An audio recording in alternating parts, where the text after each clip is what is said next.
అందులో తను power star అయినా కూడా అలాంటి క్వాలిటీస్ ఏం లేదు. విఐపి పర్సన్స్ ఇప్పుడు ఎలా ఉంటారు, ప్రజల్లోకి వచ్చి ప్రతి ఒక్కటి కనుక్కోరు కదా. సో ఆయన ప్రతి ఒక్కరి దగ్గరికి వెళ్ళి వాళ్ళ ప్రాబ్లమ్స్ అన్ని సాల్వ్ చేస్తున్నారు. దేశ ప్రధాని నుంచి సో విలేజ్ లో చిన్న చిన్న పిల్లోడు వరకు పవన్ కళ్యాణ్ ప్రతి ఒక్కరు ఇష్టపడుతున్నారు. సో ఈ వైబ్ ఎలా అనిపిస్తుంది? బాగుందండి. అదే తను వే ఆఫ్ కన్సర్న్ చాలా బాగుంది. ప్రతి ఒక్కరి విషయంలో కూడా తను బాగా పట్టించుకుంటున్నారు. మనకన్నా ఒక 1000 అంటే మన పిల్లల తర్వాతనే ఎవరికైనా ఒక 10 రూపాయలు దానం చేద్దాం అనుకుంటారు.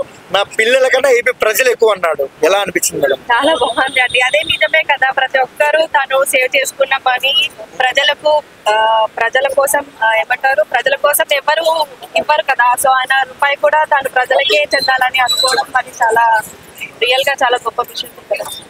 మేడం అంటే ఎప్పుడో 2018లో ఇచ్చిన మాటకి బుడదలో నడుచుకుంటూ పోయి రోడ్డు వేయించాడు ఒక గిరిజన ప్రాంతానికి. సో ఆ సీక్వెన్స్ ఎలా అనిపిస్తుంది మేడం? బాగుందండి. డిప్యూటీ సీఎం గా డబ్బులు కూడా తీసుకోవడం లేదు, అండ్ సొంత డబ్బులు ఖర్చు పెడుతున్నారు. అది మనీ మైండెడ్ వాళ్ళు అలా డబ్బుల గురించి ఆలోచిస్తారు. సో మనీ మెయిన్ కాదు, ప్రజల సమస్యలు తీర్చడమే మెయిన్ గా ఆయన ముందుకు వెళ్ళడం బాగుంది. కళ్యాణ్ గారిని కిందికి లాగుదాం అనుకుంటున్నారు. సో దాని గురించి ఏం చెప్తారు? లాగలరా?